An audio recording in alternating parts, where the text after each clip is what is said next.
మన ప్రభువును రక్షకుడైన యేసుక్రీస్తు నామములో అందరికీ శుభాకాంక్షలు తెలియజేస్తుంది కదా. అందరూ బాగున్నారు కదా. చూడండి, దేవునికి ఏర్పడితే లేఖన భాగం చూసినట్లయితే చూడండి, సంఘానికి క్రీస్తు మెప్పు. సంఘానికి క్రీస్తు మెప్పు. ఒక సంఘం దేవుని మెప్పు పొందాలంటే కొన్ని అర్హతలు ఉండాలండి. ఒక సంఘం మా సంఘం మా సంఘం మా సంఘం అని గొప్పలు చెప్పుకోవడం కాదు, కానీ కొన్ని అర్హతలు ఉండాలి. ఎవరు మెప్పు పొందాలంటే దేవుని యొక్క మెప్పు పొందాలి. మనుషుల యొక్క మెప్పు కాదండి, దేవుని యొక్క మెప్పు పొందాలంటే కొన్ని అర్హతలు ఉండాలి. అయితే చూడండి, ఫస్ట్ వన్ ఏంటంటే క్రియలు ఉండాలి. ఎలా క్రియలంటే ఒక వ్యక్తి రక్షింపబడటానికి క్రియలు అవసరం లేదు. ఒక వ్యక్తి రక్షించబడాలంటే క్రియలు అవసరం లేదు. యేసుక్రీస్తును తన సొంత రక్షకునిగా అంగీకరించి మారు మనసు పొందినట్లయితే కేవలము విశ్వాసముతో బాప్తిస్మం పొందిన ఎడల వెంటనే పరిశుద్ధుడిగా నీతిమంతుడిగా ఎంచబడతాడు. కేవలం విశ్వాసం కలిగి ఉండాలి. విశ్వాసంతో బాప్తిస్మం పొందిన ఎడల వెంటనే పరిశుద్ధుడిగా నీతిమంతుడిగా ఎంచబడతాడు. ఆ వ్యక్తి చేయవలసిన ఏకైక క్రియ ఏంటంటే నమ్మి బాప్తిస్మం పొందుటయే. నమ్మి బాప్తిస్మం పొందినవాడు రక్షించబడను, నమ్మని వానికి శిక్ష విధించబడను అనే వాక్యం చూస్తున్నాం కదా. నమ్మి బాప్తిస్మం పొందుటయే. తన సొంత క్రియల వలన ఆ వ్యక్తి పరిశుద్ధతను సంపాదించుకోలేడు. తన సొంత క్రియల వలన ఆ వ్యక్తి పరిశుద్ధతను సంపాదించుకోలేడు, తన క్రియలు చేయడం వలన. కాబట్టి కేవలము క్రీస్తు వలన మాత్రమే పరిశుద్ధత పొందవచ్చండి. క్రీస్తు వలన మాత్రమే మనము పరిశుద్ధత అనేది పొందవచ్చు, క్రీస్తు వలన మాత్రమే. తర్వాత ఆ క్రియల వలన పరిశుద్ధతలో ఎదగవచ్చు. బేసికల్గా పరిశుద్ధుడైన వాడు ప్రాక్టికల్గా పరిశుద్ధుడు కావాలంటే మంచి క్రియలు అవసరం. మంచి క్రియలు అవసరం. మనం ప్రాక్టికల్గా పరిశుద్ధుడుగా ఉండాలి అంటే మంచి క్రియలు అవసరం. చూడండి, మత్తయి సువార్త 7వ అధ్యాయం 16వ వచనం ఒక్కసారి చూసినట్లయితే చూడండి, వారి ఫలముల వలన మీరు వారిని తెలుసుకొందరు.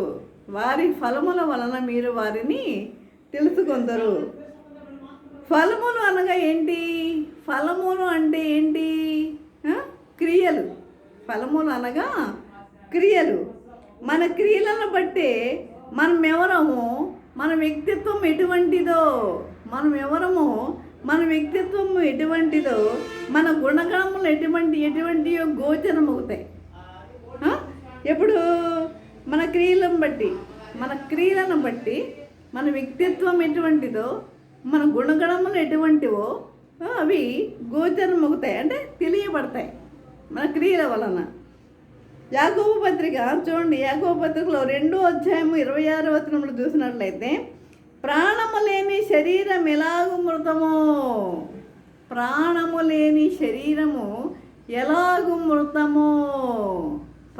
లేకపోతే ఆ శరీరం ఎలా ఉంటుంది?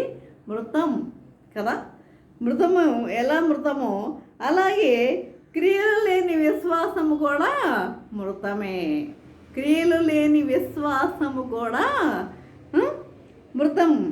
ఆధ్యాత్మికంగా బ్రతికి ఉన్నవాడు అని చెప్పడానికి నిదర్శనము ఆధ్యాత్మికంగా, భౌతికంగా కాదండి, ఆధ్యాత్మికంగా మరి బ్రతికి ఉన్నవాడు అని చెప్పడానికి నిదర్శనము మన మంచి క్రియలే.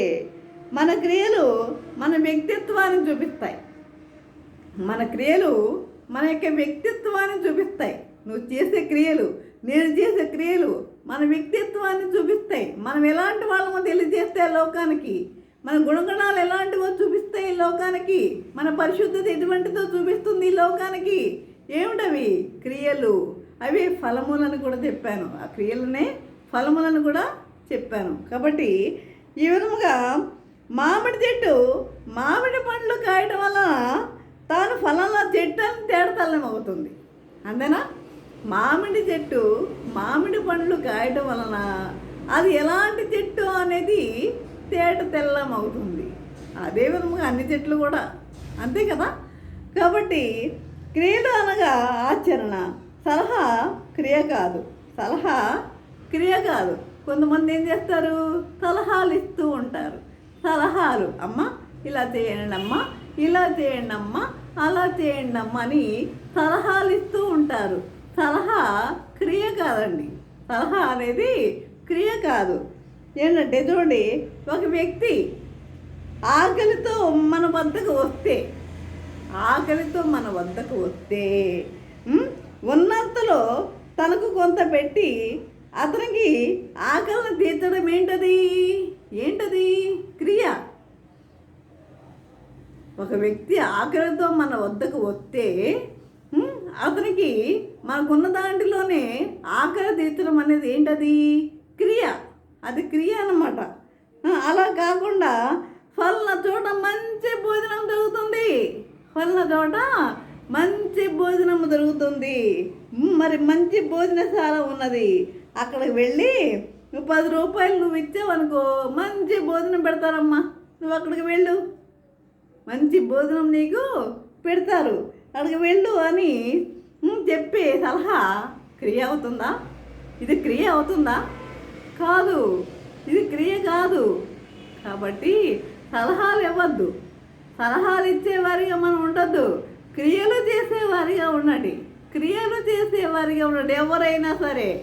ఎవరైనా సరే ఎంత గొప్ప విశ్వాసులైనా సరే, ఎంతటి వారైనా సరే క్రియలు చేయటము మర్చిపోకండి. సలహాలు ఇవ్వడం మానండి, సలహాలు ఇవ్వద్దు. కాబట్టి సంఘము దేవుని మెప్పును పొందుటకు మొదటి అర్హత. సంఘము దేవుని మెప్పును పొందుటకు మొదటి అర్హత. ఆ సంఘము నిర్వహించు క్రియలు ప్రధానం. ఆ సంఘం ఏ క్రియలు నిర్వహిస్తుంది అది ఇంపార్టెంట్. అది ఏ క్రియలు నిర్వహిస్తుంది అనేది అది చాలా ముఖ్యమైనది. అది రెండవది చూసినట్టే ఫస్ట్ మనం ఏం చూసుకున్నాం? క్రియల గురించి నేర్చుకున్నాం. రెండవది సంఘము పడుతున్న కష్టం. సంఘము ఏం పడుతుంది కష్టం? సంఘం ఏం కష్టం పడుతుంది ఒకసారి చూద్దాం. అది కూడా చూడండి, కష్టే ఫలి అన్నారు కదా. కష్టే ఫలి అంటే కష్టం అనగా ఒక మంచి పనికి, ఒక మంచి కార్యానికి మనం పడే శ్రమ. కష్టం అనగా ఏంటి? ఒక మంచి పనికి, ఒక మంచి కార్యానికి మనము పడే శ్రమ. మనం మంచి పని చేయాలంటే మనం ఏం చేయాలి? కష్టపడాలి. కష్టపడకుండా నువ్వు ఉద్యోగం సంపాదించగలవా? నువ్వు కష్టపడకుండా నువ్వు ఎగ్జామ్స్ రాయగలవా? ఎగ్జామ్లో నువ్వు ఫస్ట్ మార్క్ తెచ్చుకోగలవా? కష్టపడండి అంటున్నాడు. ఒక మంచి కార్యానికి మనము పడే శ్రమ. మన విధి నిర్వహణలో లోపం ఉండరాదు. అందుకే కష్టపడి చదవండి, శ్రమించండి. ఆ తరువాత ఫలితము ఎవరిది? దేవునికి వదిలేయాలి. దేవునికి వదిలేసే వారిగా ఉండాలి మనము. కాబట్టి చూడండి, దొంగతనం చేసేవాడు కూడా కష్టపడతాడండోయ్. కష్టపడ్డా ఎలా దొంగతనం చేయాలి, ఏ మార్గంలో దొంగతనం చేయాలి అని దొంగతనం చేసేవాడు కూడా కష్టపడుతూ ఉంటాడు. దేవునికి విరుద్ధంగా మనము ఏ క్రియను చేసినా దేవుడు అంగీకరించడు. దేవునికి విరుద్ధముగా ఏ పని చేసినా దేవుడు అంగీకరించడు.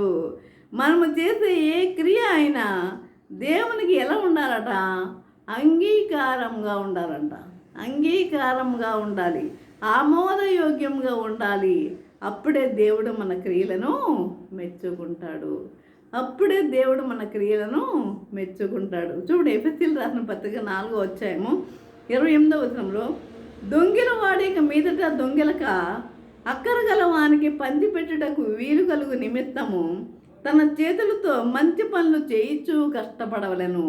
దొంగిలు వాడు, దొంగతనం చేసేవాడు ఇక మీదట దొంగతనం చేయొద్దు. ఇక మీదట దొంగతనం చేయకుండా ఏం చేయాలంట? దొంగిలక అక్కర గల వానికి, అంటే అవసరం గల వానికి పంచిపెట్టండి. అవసరం గల వానికి పంచిపెట్టుటకు వీలు కలుగు నిమిత్తము తన చేతులతో ఏం చేయాలి? మంచి పనులు చేయొచ్చు కష్టపడండి. మంచి పనులు చేయండి, దొంగతనం చేయొద్దు. దొంగతనం చేయకుండా మంచి పనులు చేయొచ్చు కష్టపడండి అంటున్నాడు. ఆదికాండం 22వ అధ్యాయం 15వ వచనంలో, మరియు దేవుడైన యెహోవా నరుని తీసుకొని ఏదేను తోటను సేద్యపరచుటకు దానిని కాచుటకును దానిలో ఉంచెను. నరుని తీసుకున్నాడు యెహోవా, మరి ఏదైనా తోటను పరచుటకును దాన్ని కాచుటకును దానిలో ఉంచెను. ఏదైనా తోటను ఏర్పాటు చేసిన దేవుడు ఆ తోటను ఎవరికి అప్పగించాడు? ఆదాముకి అప్పగించి తోటను సేద్యపరచుటకు దాన్ని కాచుటకు అందులో ఉంచాడు. అనగా ఏంటి? ఎందుకు ఎందుకు ఎందుకు ఉంచాడు అందులో? సేద్యపరచుటకు, అంటే కష్టపడమని అందులో ఉంచాడు. ఏదైనా తోటలో ఉంచాడు ఆదాముని. అనగా కష్టపడాలని దేవుని నిర్ణయం. శరీరంలో చెమట పోవనంతగా కష్టపడాలి. శరీరంలో చెమట పోవనంతగా కష్టపడాలి. సోమరిపోతులు కాకూడదు. కష్టపడి సంపాదించినదే కలకాలం నిలుస్తుంది. కష్టపడి సంపాదించినదే కలకాలము నిలుస్తుంది. ఆ సంపదను దేవుడు ఏం చేస్తాడంట? ఆశీర్వదిస్తాడు. ఎప్పుడు? నువ్వు కష్టపడి సంపాదించినప్పుడే ఆ సంపదను దేవుడు ఆశీర్వదిస్తాడు. ఇలాగా కష్టపడకుండా సంపద మనకు వస్తే దాని విలువ తెలియక మనం ఏం చేస్తాం కదా? ఒకసారి ఆలోచించండి. కష్టపడకుండా మనకి సంపద వచ్చేస్తుంది అనుకోండి, దాన్ని ఏం చేస్తాం? దుబారా తీసేస్తాం కదా? మనం కష్టపడకుండా వస్తుంది కదా, ఇష్టానుసారంగా మనము దాన్ని ఖర్చు పెడతాం. ఎప్పుడు మనకి దాని విలువ తెలుస్తుంది అంటే ఆ డబ్బు మన దగ్గర లేనప్పుడు. అమ్మో, ఏ టైంలో ఏం జరుగుతుందో దాచిపెట్టుకోవాలి. రూపాయి దాచిపెట్టుకోవాలి. రూపాయి దాచిపెట్టుకుంటే 10 రూపాయలు అవుతుంది. 10 దాచిపెట్టుకుంటే 100 రూపాయలు అవుతుంది. ఇట్లా దాచిపెట్టుకుంటే అప్పుడు కష్టం విలువ మీకు తెలుస్తుంది. నేను చిన్న ఎగ్జాంపుల్ చెప్తాను. నేను జాబ్ చేసినప్పుడు బ్యాంక్లో నేను జాబ్ చేస్తా, ప్రిన్సిపాల్గా చేస్తాను. నేను అక్కడ చేసినప్పుడు నా జీతం ఎంతంటే 6,000 అప్పుడు జీతం. అయితే నాకు దాని విలువ నాకు తెలిసేది కాదు. ఏం చేసేదాన్ని? దాన్ని వెంటనే మా అమ్మ వాళ్ళకి పంపేసేదాన్ని. అంటే అక్కడే హాస్టల్ మేడం వాళ్ళే వండి పెట్టేవాళ్ళు. తినేసి ఇక నా చేతిలో నాకేమైనా కావాలి అంటే, నాకేమైనా ఖర్చులు కావాలంటే ఆ మేడమే నాకు ఇస్తూ ఉండేది. కనుక మరి దాన్ని ఇష్టానుసారంగా నేను ఖర్చు పెట్టేదాన్ని. అది ఇప్పుడు నాకు తెలుస్తుంది. అయ్యో, ఆ రోజు నేను ఇలా చేశానే. నేను కష్టపడిందేమో ఇక్కడ పంపాను. మరి నేను కష్టపడకుండా నాకు వచ్చింది ఏం చేస్తున్నా? నేను దుబారా చేస్తున్నానే అన్న విషయము నాకు అప్పుడు తెలియలా. ఇప్పుడు తెలుస్తుంది. చాలామందికి తెలియదు ఆ విషయం. కాబట్టి మనం ఏం చేయాలంటే దుబారా మనకి తెలియకుండా వచ్చే డబ్బు మనం ఏం చేస్తాం? మనము దుబారా చేస్తాం. మనకి కావాల్సినంత డబ్బు మనకి వస్తుంది అనుకోండి, దాన్ని దుబారా చేసేస్తాం మనము. ఎప్పుడైతే నీకు డబ్బు విలువ మీకు తెలుస్తుందో అప్పుడు దాన్ని దాచిపెట్టుకోవడము మనకి అర్థమవుతుంది. కాబట్టి చూడండి, ఏ టైంలో మనకి ఏ సమయం ఎలాంటి ఉగ్రత మనకి సంభవిస్తుందో మనకు తెలీదు. ఎలాంటి ఉగ్రత వస్తుందో మనకు తెలీదు. ఆ టైంలో మనకు డబ్బు ఇచ్చేవాళ్ళు ఎవరన్నా ఉంటారా? ఉండరు. ఎవరిని అడిగితే ఎవరిస్తారు? ఈ రోజుల్లో డబ్బు ఇచ్చేవాళ్ళు ఎవరూ లేరండి. ఎవరు లేరు, ఇచ్చేవాళ్ళు డబ్బు ఇచ్చేవాళ్ళు ఎవరు లేరు. కాబట్టి డబ్బును జాగ్రత్తగా దాచుకోవడం నేర్చుకోండి. డబ్బును జాగ్రత్తగా దాచుకోండి. అంతేగాని ఇష్టానుసారంగా ఖర్చు పెట్టేవారిగా ఉండవద్దు. కాబట్టి ఇక్కడ చూసినట్లయితే విధముగా కష్టపడకుండా సంపద మనకు వస్తే దాని విలువ తెలియక దుబారా చేసి విచ్చలవిడిగా ఖర్చు చేసి తిరిగి మొదటి స్థితికి వస్తాం. అంటే చేతిలో ఏమీ లేని స్థితిలోకి వస్తాం. అప్పుడే ఎవరు నీ చేతికి 10 పైసలు కూడా నీ చేతిలో పెట్టరు. నీ చేతిలో పెట్టేవాళ్ళు ఉండరు, పెట్టరు. జాగ్రత్త చూసుకోవాలి. కాబట్టి మన శరీరం ఎంత సహకరించగలదో అంత పని తప్పక చేయాలి. నీ శరీరం సహకరించేంత వరకు నువ్వు ఆ యొక్క పని తప్పక చేయాలి. అన్నిటికన్నా మిన్నైనది, విలువైనది ఏంటి? దేవుని పని. అన్నిటికైనా మిన్నైనది ఏదది? సువార్త పని, దేవుని పని.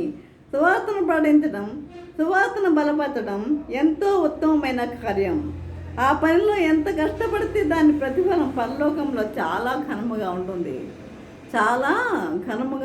ఎప్పుడైతే నీవు సువార్త పనిని ఫలముగా నువ్వు చేసావంటే దాని యొక్క ఫలితము నీకు పరలోకములో చాలా ఘనముగా ఉంటుంది ప్రియులారా. కాబట్టి చిన్న విషయం చెప్పి ముగిస్తాను.